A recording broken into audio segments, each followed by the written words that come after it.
Lahat, sa lahat ng mga nanonood sa ating FB Live and sa lahat po ng mga nag-join dito sa ating Zoom. So, magandang buhay po sa lahat. So, before po ako mag-share ng aking topic today, let me share my journey. I'm Cherry D. Guzman from Sucat, Parañaque. So, ang background ko po, dati akong businesswoman for 17 years.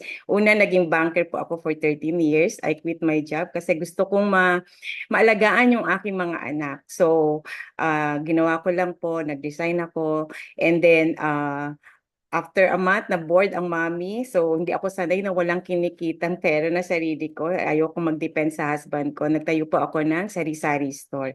Pero, since medyo malaki yung sweldo ko kung nung ako nag-work, ang challenge ko, ang liit lang pala ng kita ng isang sari-sari store. So, kinonvert ko po siya sa distributor ng soft drinks. For 17 years po, niran ko yung aking business. Yung goal ko na maalagaan yung mga anak ko, yun po yung naging ayaw ko sa business ko. Yes, kumikita ang business, pero nawalan po ako lalo talaga ng time sa aking family, especially sa aking children. Kasi mas nag-focus ako, syempre gusto kong kumita yung business ko. And sedentary ang lifestyle, nag-gain ako ng weight, and bumaba ang aking self-esteem. Talaga naman pong hindi ko na maatim na tumingin sa mirror pag nakikita ko yung sarili ko kasi hindi ako talaga sanay. And naka-develop po ako ng maraming discomfort sa katawan. So, super blessed po ako sa Herbalife kasi dito ko nakita yung solution. Bakit? Kasi po, nung na-introduce ito sa akin ng aking coach, I gained back my energy. Favorite product ko po is Aloe Tea and Shake, vitamins and minerals, energy. Halos lahat po ng product talaga tinake ko. And ang sabi lang po ng aking coach, kasi ang goal ko nga po is mag-lose ng weight, take ko daw yung product consistently, correctly, and mag-add lang daw po ako ng physical activity. Ginawa ko po yan, sinunod ko talaga siya. And syempre, nag-lose po ako ng 36 pounds and 5 inches in my waistline. And ang maganda pa po, kinontinue ko siya talaga kasi nagustuhan ko yung product. At my age, katulad ng sabi ni Coach Cecil, magpi-59 na po ang lola mo kasi may tatlo na po akong apo. Pero wala po akong maintenance medication. So doon pa lang talaga panalong-panalo na ako sa Herbalife Nutrition. So ang isa pang nagustuhan ko is yung community natin. Siguro kung hindi ako nag-connect sa community, doon nung una ginawa ko lang siyang part-time, take lang ako ng product. Dito kasi sa community na to, ang dami mong ma-learn about health and wellness, paano mo alagaan ang sarili mo.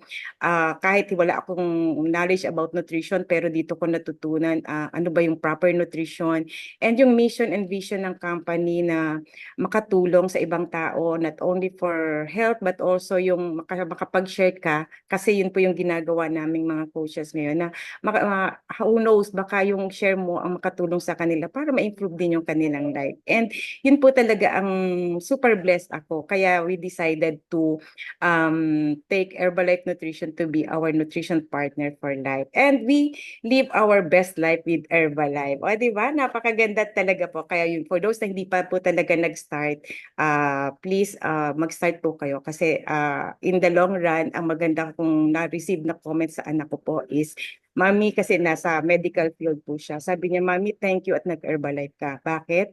Kasi nung tinanong ko siya, bakit mo nasabi? Kasi nung una, ayaw niya na kami mag-Herbalife kasi nga po doktor siya. Pero, ang sabi niya sa akin ngayon, sa amin lately, buti na lang daw nga kasi kung hindi daw po kami nag-Herbalife ng daddy niya dahil nga po wala kaming maintenance medication, siguro po marami na silang problem sa amin when it comes to health. O, diba? So that's why we really love Herbalife. So proceed na po tayo sa aking topic. Pag-usapan po natin yung small steps, big results, sustainable changes for the new year. Ayan. So, ito po ay related especially sa ating health and wellness goal. And ang topic na to ay na-share ni Miss Susan Bowerman, our Senior Director, Worldwide Nutrition Education and Training. Ayan. So, next slide po.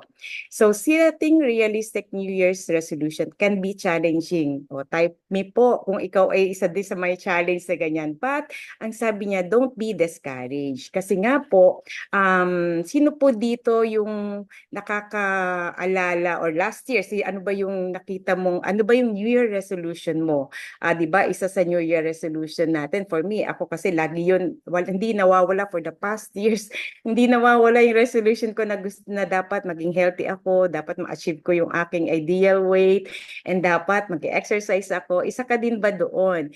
And looking back, 'di ba? Tingnan natin, alahanin natin yung last year mo na ginawang New Year resolution.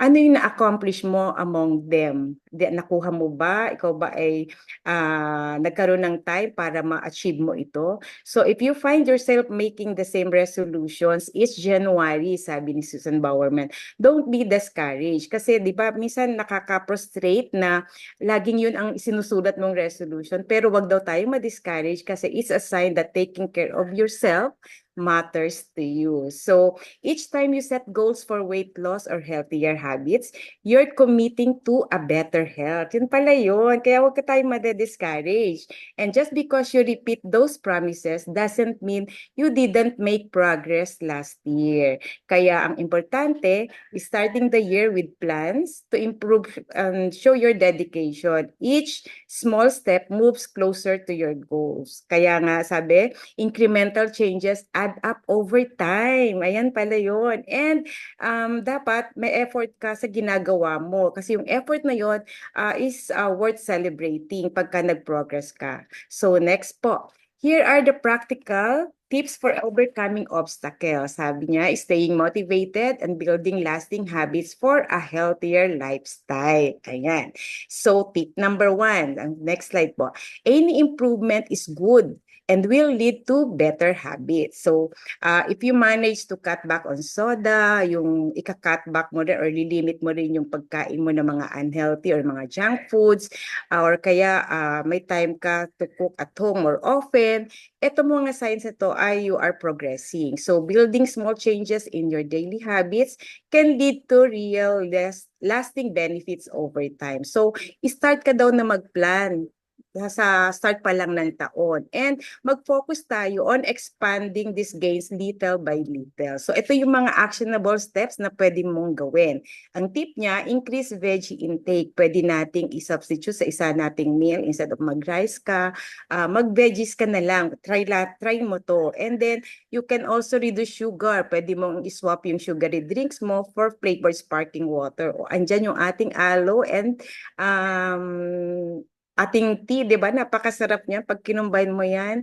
Kahit maghapon mo yung i-take, very low ang calorie niya, and yet makakatulong yan sa'yo para mag-lose ka ng weight. Also, yung snack smarter daw. You choose nuts or fruit over processed snacks like chips or cookies. So, instead of di ba, kung kayo nagkikrave ng mga cookies na, ng mga unhealthy na junk foods, ganyan, yung mga junk foods natin, yung mga cookies na alam mo na loaded yan sa mga calories, why not replace it with fruits and nuts kasi napakasarap ng mga yan. So tip number 2 niya is, next slide po. Don't do too much at once. Start small and keep going. Ang sabi niya dyan. When setting goals, it's tempting to aim high. Di ba lagi naman tayo pag nag-set ng goal, gusto natin, gusto ko kaagad in 3 months. Ako kasi yun eh. Gusto ko agad in 1 month, mag-lose ako ng ganitong kalaki na pounds. Pero it's not that easy kasi importante yung mindset natin, di ba? Na pagka kasi yung mindset mo, ganun ang mataas agad, chances are mas stress ka kasi every time natitingin ka sa scale, walang nababawas, kaunti lang ang nababawas, di ba nakaka-stress?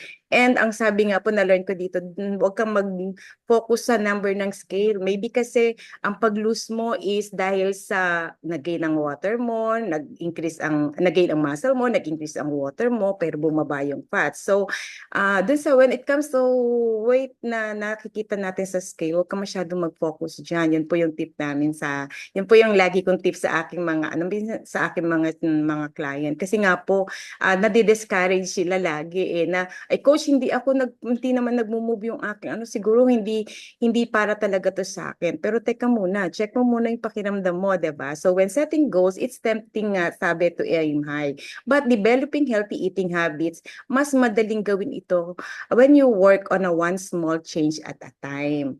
And then think about, alin ba ang mas importante sa'yo, dun ka mag-focus. Kasi if manageable yung goals mo, mas achievable to. So ano itong mga pwede nating gawin? You can choose one habit at a time. Start by working on just one healthy habit like eating high protein breakfast. And dyan na yung ating shake. Pwede ka mag-add on ng ating protein powder. Nandyan din yung ating coffee. Nandyan din yung ating rebuild na napakasarap na i-share ni Coach Cecil kanina kasi talaga yan, hindi ko yan pinapalampas a day, especially pag ako'y after workout. Then you can set a specific weekly goal instead of kakain ka ng normally lagi kang yung kinakain mo na merong meat, why not na may rice, why not yung rice mo i-substitute mo ng veggies, and then wag mong kalimutan na mag-add ka ng protein or you make it a salad, no?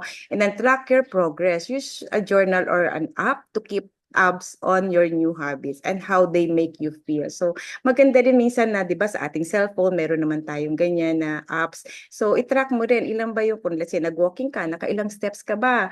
Nag-walking ka, ilan ba yung calories na burn mo? Or nag-workout ka, ilan ba yung calories? May mga ganyan na tayong app. So, make sure na kung kaya nyo lang din, meron din tayo dyan sa ating hub, diba, na meron pinrovide si Herbalife na sa atin na kung saan matatrack mo talaga yung progress mo. Ayan. So, step number 3. Next slide na po tayo. Break bad habits and move obstacle out of your way. I-break down natin yung bad habits natin. Kasi if you struggle with making healthy choices, identifying the obstacle and temptations can help you find solutions. So, dapat ma-identify natin to. Baka kasi ang challenge natin, gusto naman natin kumain talaga ng healthy. Gusto naman talaga nating magpaka-healthy. Pero, ang issue, especially kung lulutuin mo yung kakainin mo, maybe ang issue mo is very time consuming para sa iyo kung lalo na kung ikaw ay na pumapasok, 'di ba? So yung mga ganung pagpe-prepare kala mo lang time consuming, pero ito yung pwede mo palang gawin. So prepare simple meals in advance. So mag-advance ka. You can make a quick healthy meals at the beginning of the week. Ganun ang ginagawa ko dati, lalo na kung busy. Piniprepare ko na talaga para isang gawaan na lang. And then you keep healthy snacks visible. So, huwag ka na bumili ng mga alam mo na matitempt ka kasi pagka meron ka sa bahay na mga junk foods or mga cookies na mataas ang calories, chances are manghihinayang ka, kakainin mo yan. So, might as well iswap mo siya sa bili ka ng mga fruits na pwede mo naman gawing snacks. And then set up a support system. So, syempre importante partner with a friend or family member who also wants to make healthier choices. Check in weekly on progress or obstacle. Di ba nandyan yung mga coach mo? Kaya napaka-importante mag-connect ka sa coach mo, sa community. Kasi mahirap mag-lose talaga ng mag-isa. Kasi sa una, magiging consistent ka, pero hindi yan sustainable. Kasi maraming beses ko na yan ginawa. Kasi nga, walang nagmo-motivate sa'yo. Kaya napaka-importante ng community. Dito ako tumagal sa community. Dito ako nagkaroon ng result. And siguro, some coaches mag-a-agree dyan na kaya talaga na kuha nila yung kanilang ideal weight because of may community sila na na-join na. So connect with your coach dito sa VNC. Ang dami mong mga learnings. Andyan, mamaya, join tayo sa exercise with Coach Louie para ma-burn naman. 30 minutes lang yan. Aim for 30 minutes a day. Malaking bagay po yun para makahelp sa atin to achieve our goals. So next slide po.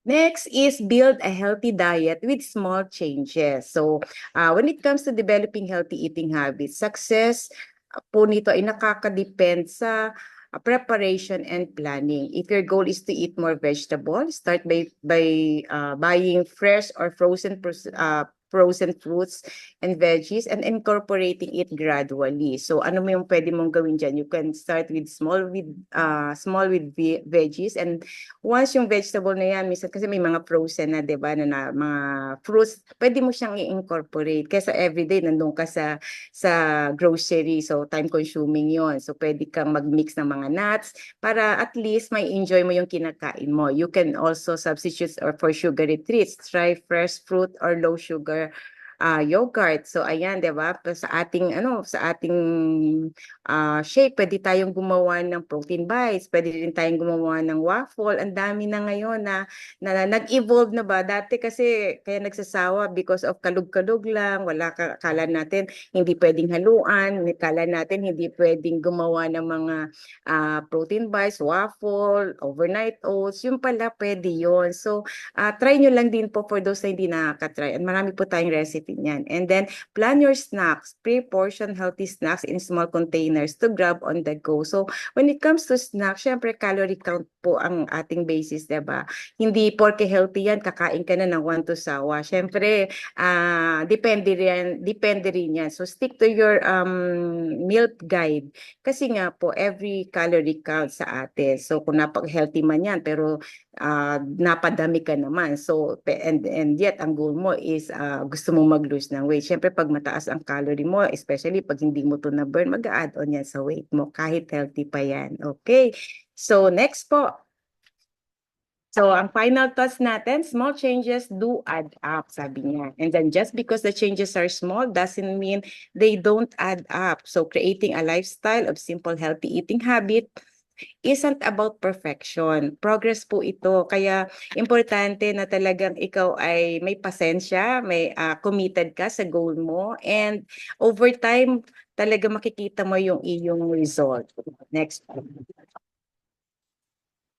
So, ayan. So, remember, lastly, even a single healthy choice a day can set you up for lasting success. So, start with one habit and build from there every step. So, bakit sa breakfast na lang, andyan yung ating make it complete, 3-step healthy breakfast, hindi ka na mag-iisip pa, ano ba yung kakainin ko? Ito talaga, pag ito na-master mo, ako nga po, more than 10 years na ito yung aking ginagamit ng family ko. Never kami nag-miss, kahit nasa ang lugar ako, dala-dala ko po yan.